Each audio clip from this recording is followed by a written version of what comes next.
नमस्कार मित्रांनो, मी डॉक्टर प्रवीण. आजच्या व्हिडिओमध्ये जर तुमचे दात खूप जास्त पिवळे झालेले असतील, दातावर काळे डाग पडलेले असतील, एक प्रकारे दात लाल झालेले असतील, गुटखा, तंबाखू, मावा खाल्ल्यामुळे लाल दात होऊ शकतात. जर अशा प्रकारचे तुमचे दात खराब झालेले असतील, तसेच दाताला कीड लागत असेल आणि दात दुखत असतील, तर अशा प्रकारच्या दाताच्या ज्या काही समस्या असतील तर या व्हिडिओमध्ये मी जो उपाय सांगणार आहे याचा जर उपयोग केला तर या सगळ्या समस्या दूर होऊ शकतात.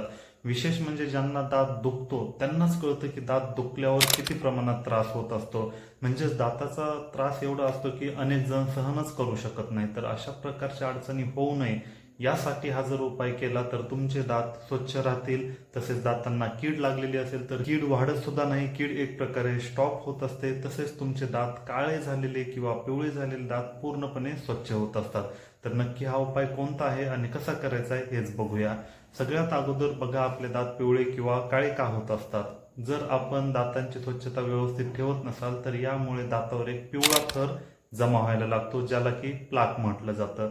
हळूहळू या प्लाक पासून कॅल्क्युलस तयार होतं आणि या कॅल्क्युलसमध्येच बॅक्टेरिया असतात. बॅक्टेरिया ऍसिड तयार करतात आणि हे ऍसिड आपल्या दाताच्या इनॅमलला डॅमेज करत असतात. बाहेरची लेअर डॅमेज झाल्यामुळे कीड आतमध्ये पसरत जाते आणि जेव्हा ही कीड डेंटल पल्प पर्यंत पोहोचत असते तेव्हा आपला दात भयंकर प्रमाणात दुखत असतो किंवा आपल्याला त्रास होत असतो.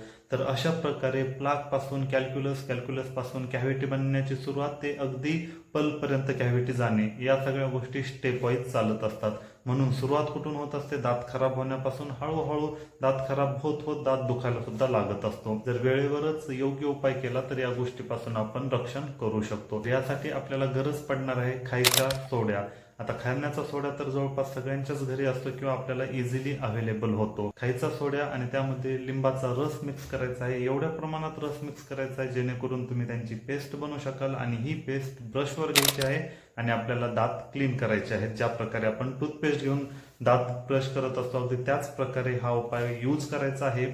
जर तुम्ही हा उपाय केला तर यामुळे जे काही पिवळे डाग, काळे डाग पडलेले आहेत हे भरपूर प्रमाणात कमी झाल्याचं तुम्हाला दिसून येईल. आणि जर तुम्ही आठवड्यातून 2 ते 3 वेळेस हा उपाय केला तर 1 ते 1.5 महिन्याच्या मध्ये तुमचे पूर्ण दात पांढरे झाल्याचं तुम्हाला दिसून येईल. हे काम कसं करतं? खाण्याच्या सोड्यामध्ये अब्रेसिव्ह प्रॉपर्टीज असतात, म्हणजे जे काही डाग तयार झालेले आहेत त्यांना काढून टाकण्याचं काम खाण्याचा सोडा करू शकतो. यामुळे डाग निघून जातात. आणि दुसरी गोष्ट म्हणजे खाण्याच्या सोड्यामध्ये अँटीबॅक्टेरियल प्रॉपर्टीज असतात. याच कारणामुळे जी काही दातांना कीड लागलेली आहे ती कीड स्टॉप होण्याचं सुद्धा काम खाण्याचा सोडा करू शकतो. म्हणजेच तुमचे दात खराब झालेले असतील तरी ते चांगले करण्याचं काम खाण्याचा सोडा करू शकतो. आणि दातांना कीड लागलेली असेल तर कीड थांबवण्याचं काम सुद्धा खाण्याचा सोडा करू शकतो. एवढ्या प्रमाणात हा उपाय कारगर आहे, एवढ्या प्रमाणात इफेक्टिव्ह आहे.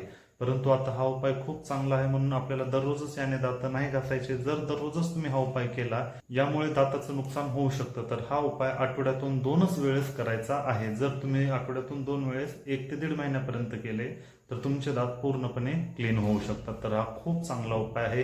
याचे रिझल्ट खूप चांगले आहेत. तुम्ही हा करून बघा आणि तुम्हाला किती दिवसात फरक पडला ते कॉमेंट